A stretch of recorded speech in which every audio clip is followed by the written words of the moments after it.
Good morning, sneaky sleuths. Today I was diving into the archive and I found this strange document right here. Do you notice this? What the heck is that? Minecraft doesn't have horses. And you know what's also odd? This week's snapshot, 25W19A. Slap that like button and let's dive in. So we kick off this week's snapshot with another little mystery. The first things first, Stockholm. Did the image always say Stockholm at the top? What? Like, hold on. This is a Mandela effect or something because, yeah, wait a second. Last week's snapshot, it says news at the top. Huh. Now, this week's snapshot, they kick it off with take aim for the snapshot. It's a bit smaller this week. I'm trying not to read into that too much, but I did just read it. As you will remember, just a few days ago in this video right here, we did a full analysis on the status of the gas update. Is there more? Maybe. So today we have a little bit of an unusual circumstance for the Minecraft community. I'm recording this video on the day that the snapshot released. I'm not sure if I'm going to end up releasing it on the day the snapshot released because it's update day. But preceding snapshot day this week, we had not one, but seemingly two suspicious teasers or hints for a next Minecraft update. Our first hint right here, which is totally hint coded, they posted it over on their IG. What I mean to say when I say my pocket's full of paper. Investigating the alt text that they always drop on these hints right here. Minecraft inventory full of paper. Then taking a look at the image right here, it's a screenshot from Bedrock Edition, how the inventory be looking, and well, yeah, it's full of paper. Pair that with a hint that they seemingly dropped on their YouTube community tab earlier that day. Do you remember the name of your first horse? And maybe it was hinting at a horse update. I'll admit it, I'm not exactly B00, not the horse connoisseur, so I did a little bit of horse testing in a separate world to see if that was like a different horse or something, and yeah, sure enough, no, absolutely not. The coloration on this horse and the texture right there is a texture that you can get in the vanilla game right now. Why there's a village inside of the mountain biome? I'm not gonna look too far into it, okay? This is odd. It's really, really weird. What this could actually mean, depending on when I drop this video, maybe if by then the Bedrock preview is out for this week and we already know what it all meant, well, if that's the case, well, you can yell at me about it in the comments below. Inventory update, paper update, map changes, no matter what this thing is, maybe even villager trades. It's so odd, and definitely a hint. Bam! Now in this week's snapshot, we actually have a great change. A wonderful adjustment to pets inside of Minecraft. So let's say I hit my dear dog Bones walking around in the overworld, then I went ahead and trekked it on over to the nether. Now, it's gonna be hard to see here because I'm not inside of the overworld and my dog is, but when I go to a different dimension, well, in the olden days of Minecraft, your pets would sit down when a player left the dimension wherever they are.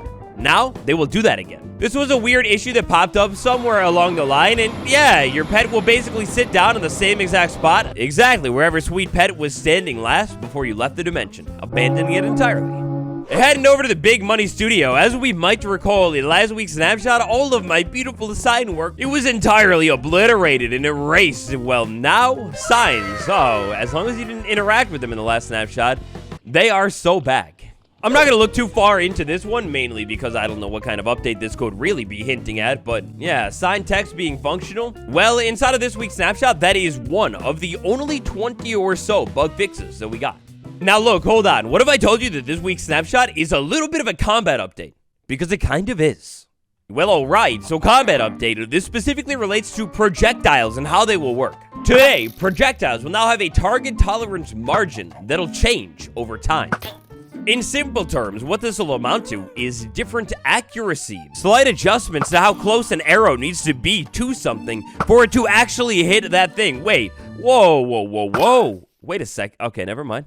So previously, how projectiles works is that they had a fixed 0.3 block target tolerance margin. This target tolerant margin would take place whether you were right on top of a villager or maybe like 20-30 blocks away from a villager. Hey, target. Now, our target margin is going to change depending on how far you are away from your target. If you are right up close to your target, you have a target tolerance margin of 0. All projectiles, so this will mean arrows, maybe breeze balls, whatever. You'll have no margin at all for the first 2 ticks of their flight. Now, 2 ticks here is pretty instantaneous, so you're gonna need to be pretty close for that one to take into effect. But after that, for every single additional tick, our target tolerance margin will increase by 0.05 blocks. And that'll continue all the way up until it reaches its old margin of 0.3 blocks again. So again, in more simple terms, this will mean that you'll have a little bit more precision when when your target is closer to you than you would have had before. You could think of this as, say, having a bunch of targets inside of a crowd, wanting to only hit one specific one, and, well, look, I'm a nice guy, the animals did nothing to me, I don't want to hit them, but you know what I mean. When it comes to our specific statistics and documentation, this is everything that we've got when it comes to projectile targeting. If you like to target things from real far away, like an instance in which your projectile is going to take a little bit of time to lead over to a target, well then nothing has changed at all. Instead, it's all about up close and having a little bit more chance to be even more accurate. Alright, now, the elephant in the room, I didn't even mention anything about it, but the entire time, you've probably been wondering, Waddle, hey, what's up with your world? It looks a little bit different, like significantly so, right? Well, friends, that's because it is. A gigantic fog overhaul has made it into this snapshot. So I just want to give you that true brand new world experience here. Now, let's say I was going to create a new world inside of this snapshot, and for the very first time ever, jump into survival. Well, when I load up a world without adjusting any settings or anything like that, let the world actually load in around to me, and slowly as things become more visible off in the distance, we will notice that it's actually foggy now, like far away on the horizon, to make things actually try and feel a little bit more, well, you know, far away.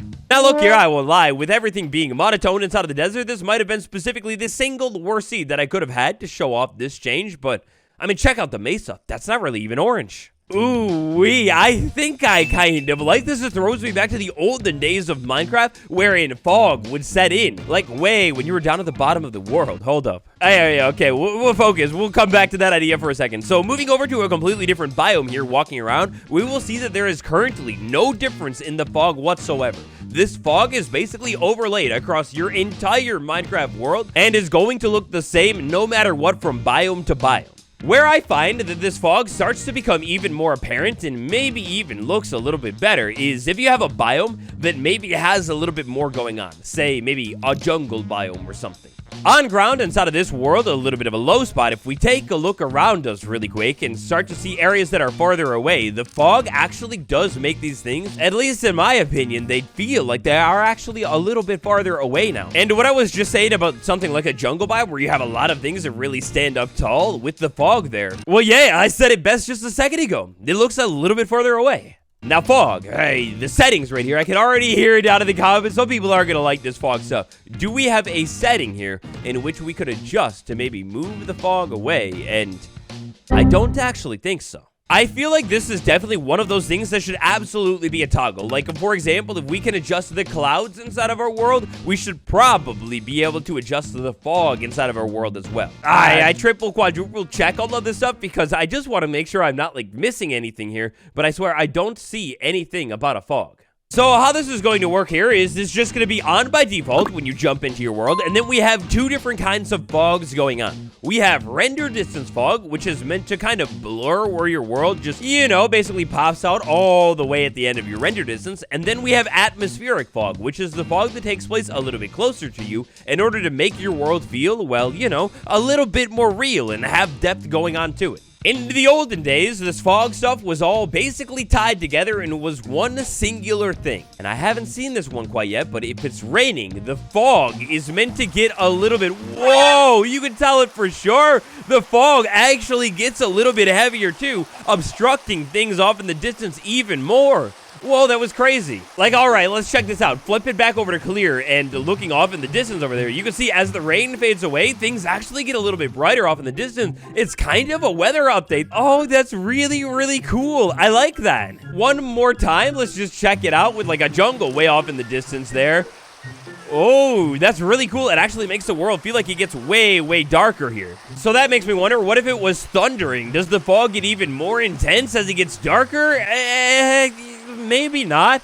Maybe it's actually a little bit easier to see far away now.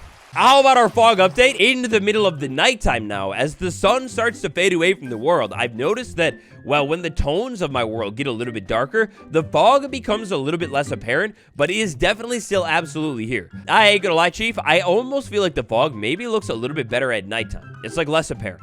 Then again, though, it could just totally be like recency bias or whatever, like it's a new thing. I've got to get adjusted to it. I don't know. So that's how things look above ground. What if we were to say maybe move underground into maybe a large cave down at the bottom of my world? Well, look here. I found just about one of the largest caves that I could find, and absolutely, there is fog inside of this thing, too. As the cave walls start to get a little bit farther away, they're getting, like, grayed out or whatever. And maybe if I could get even farther away inside of this cave, like, you could totally see the fog kicking in and getting even more heavy. This is so cool. This actually is going to change caving pretty significantly here. Like, it almost reminds me of the olden days. Olden days. That makes me wonder, all the way down here at the bottom of the world, say -45, is void fog back or anything like that? Well, unfortunately, no. It doesn't seem like it at all. I don't know if it's possible within the files right now, but I think it would be really cool to be able to determine and set different fog values based off of the Y level that you're at. Like, maybe it gets denser the higher up and lower down you go.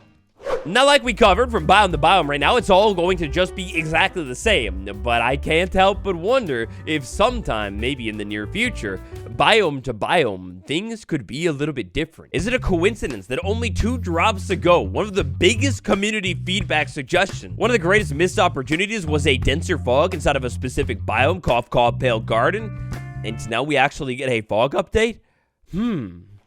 Man, I'm smiling from ear to ear right now. I love the idea of fog being individualized biome to biome. And it feels like this is the first step towards that. At least in my eyes, you think about it, something like sky color, it's not all that different from something like fog. It's all atmospheric stuff going on here. And if we could change the sky color in a biome, why not be able to change the fog density and maybe even coloration inside of biomes as well? Bam! Now, let's go over to the changelog here because this is all pretty technical stuff. This is all definitely going to relate towards eventually walking towards that juicy, vibrant visuals update. Fog, uniform block. We have a bunch of changes that have been documented here inside of the changelog. Then we've got a little bit more clarification on specifically what I was talking about while we were taking a look at fog. Oh, man, what do you guys think? Do we like the look of fog inside of a Minecraft world? Should it be toggleable? And do we think that maybe biome to biome we'll see even more interesting changes sometime soon? I didn't see this change coming at all, especially not this week, but I kind of love it. At least for what it means for Minecraft and what's possible now. And when it comes to today's snapshot, I think that's where we're going to go ahead and leave it at. Smash that like button and subscribe for more. It has been me, Waddles. I'll see you all tomorrow. Thank you very much.